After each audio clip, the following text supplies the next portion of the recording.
Wuthering Heights by Emily Brontë. Chapter 1. 1801.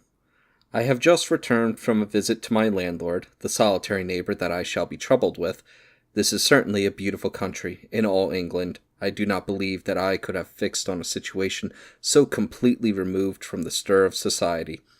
A perfect misanthropist's heaven, and Mr. Heathcliff and I are such a suitable pair to divide the desolation between us. A capital fellow. He little imagined how my heart warmed towards him when I beheld his black eyes withdraw so suspiciously under their brows, as I rode up, and when his fingers sheltered themselves with a jealous resolution still further in his waistcoat as I announced my name. "Mr. Heathcliff," I said. A nod was the answer. "Mr. Lockwood, your new tenant, sir. I do myself the honor of calling as soon as possible after my arrival, to express the hope that I have not inconvenienced you by my perseverance in soliciting the occupation of Thrushcross Grange. I heard yesterday you had had some thoughts." "Thrushcross Grange is my own, sir," he interrupted, wincing. "I should not allow any one to inconvenience me. If I could hinder it, walk in." The walk-in was uttered with closed teeth, and expressed the sentiment, "Go to the deuce." Even the gate over which he leant manifested no sympathizing movement to the words, and I think that circumstance determined me to accept the invitation. I felt interested in a man who seemed more exaggeratedly reserved than myself.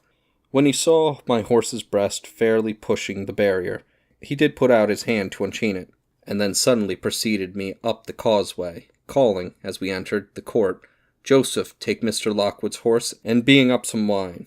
"Here we have the whole establishment of domestics, I suppose," was the reflection suggested by this compound order. No wonder the grass grows us between the flags, and cattle are the only hedge-cutters. Joseph was an elderly, nay, an old man. Very old, perhaps, though hale and sinewy. "The Lord help us," he soliloquized in an undertone of peevish displeasure, while relieving me of my horse, looking, meantime, in my face so sourly that I charitably conjectured he must have need of divine aid to digest his dinner, and his pious ejaculation had no reference to my unexpected advent. Wuthering Heights is the name of Mr. Heathcliff's dwelling. Wuthering being a significant provincial adjective, descriptive of the atmospheric tumult to which its station is exposed in stormy weather. Pure, bracing ventilation they must have up there at all times. Indeed, one may guess the power of the north wind blowing over the edge by the excessive slant of a few stunted firs at the end of the house, and by a range of gaunt thorns all stretching their limits one way as if craving alms of the sun. Happily the architect had foresight to build it strong. The narrow windows are deeply set in the wall, and the corners defended with large jutting stones. Before passing the threshold, I paused to admire a quantity of grotesque carving lavished over the front, and especially about the principal door, above which, among a wilderness of crumbling griffins and shameless little boys, I detected the date 1500, and the name Hareton Earnshaw. I would have made a few comments, and requested a short history of the place from the surly owner, but his attitude at the door appeared to demand my speedy entrance or complete departure, and I had no desire to aggravate his impatience previous to inspecting the penetralium. One step brought us into the family sitting-room, without any introductory lobby or passage. They call it here the house, preeminently. It includes kitchen and parlor, generally, but I believe at Wuthering Heights the kitchen is forced to retreat altogether into another quarter. At least I distinguished a chatter of tongues and a clatter of culinary utensils deep within, and I observed no signs of roasting, boiling, or baking about the huge fireplace, nor any glitter of copper saucepans and tin cullenders on the wall. One end, indeed, reflected splendidly both light and heat from ranks of immense pewter dishes, interspersed with silver jugs and tankards, towering row after row on a vast oak dresser to the very roof. The latter had never been underdrawn. Its entire anatomy lay bare to an inquiring eye, except where a frame of wood laden with oat cakes and clusters of legs of beef, mutton, and ham concealed it. Above the chimney were sundry villainous old guns, and a couple of horse pistols, and by way of ornament, 3 gaudily painted canisters disposed along its ledge. The floor was of smooth white stone, the chairs high-backed primitive structures painted green. one or two heavy black ones lurking in the shade. In an arch under the dresser reposed a huge liver-colored bitch pointer, surrounded by a swarm of squealing puppies, and other dogs haunted other recesses. The apartment and furniture would have been nothing extraordinary, as belonging to a homely northern farmer with a stubborn countenance and stalwart arms set out to advantage in knee breeches and gaiters. Such an individual seated in his armchair, his mug of ale frothing on the round table before him, is to be seen in any circuit of 5 or 6 miles among these hills, if you go at the right time after dinner.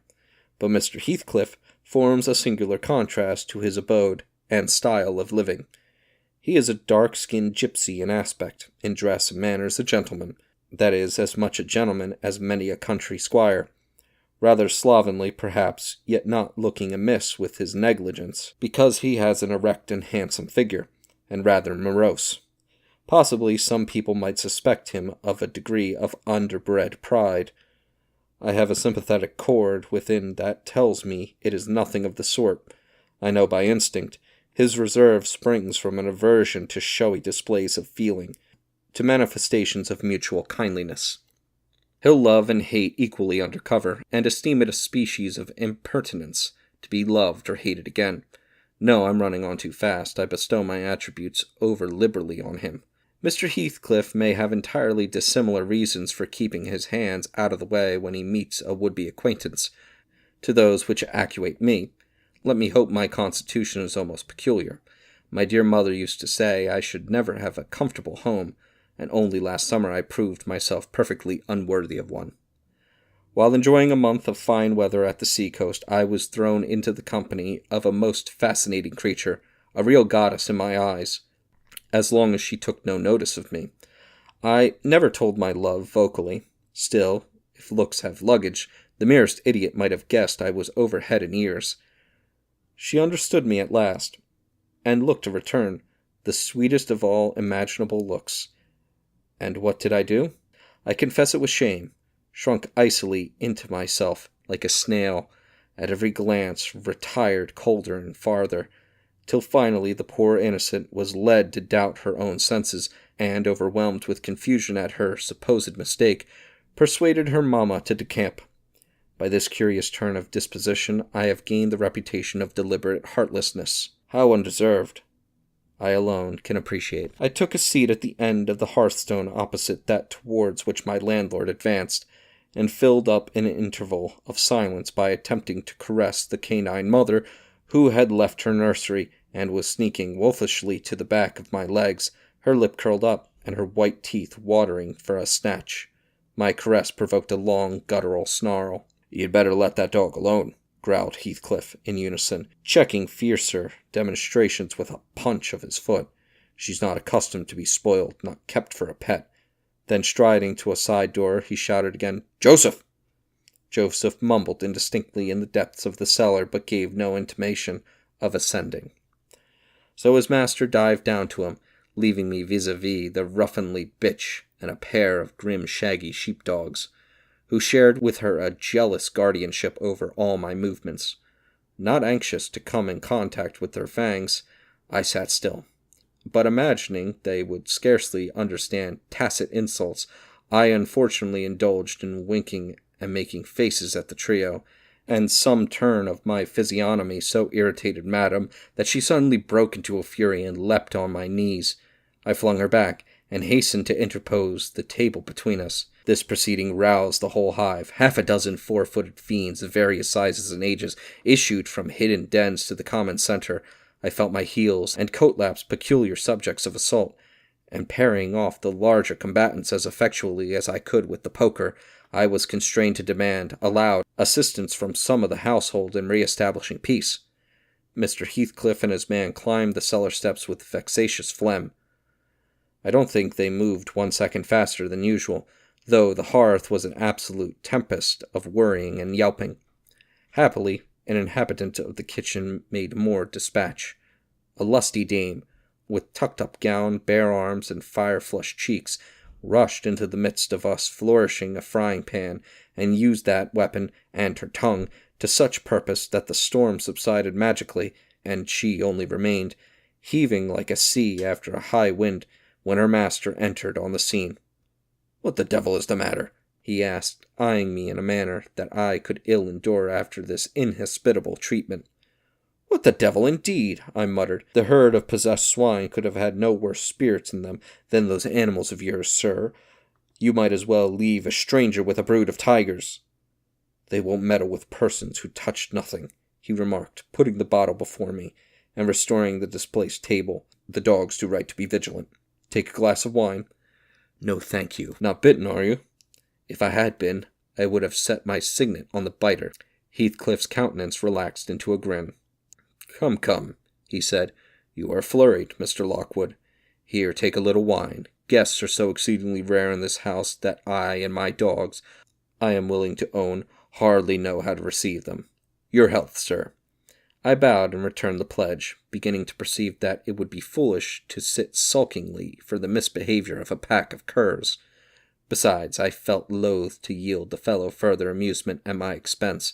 Since the humor took that turn, he probably swayed by prudential consideration of the folly of offending a good tenant, relaxed a little in the laconic style of chipping off his pronouns and auxiliary verbs, and introduced what he supposed would be a subject of interest to me, a discourse on the advantages and disadvantages of my present place of retirement. I found him very intelligent on the topics we touched, and before I went home, I was encouraged so far as to volunteer another visit tomorrow. He evidently wished no repetition of my intrusion. I shall go, notwithstanding. It is astonishing how sociable I feel myself compared with him.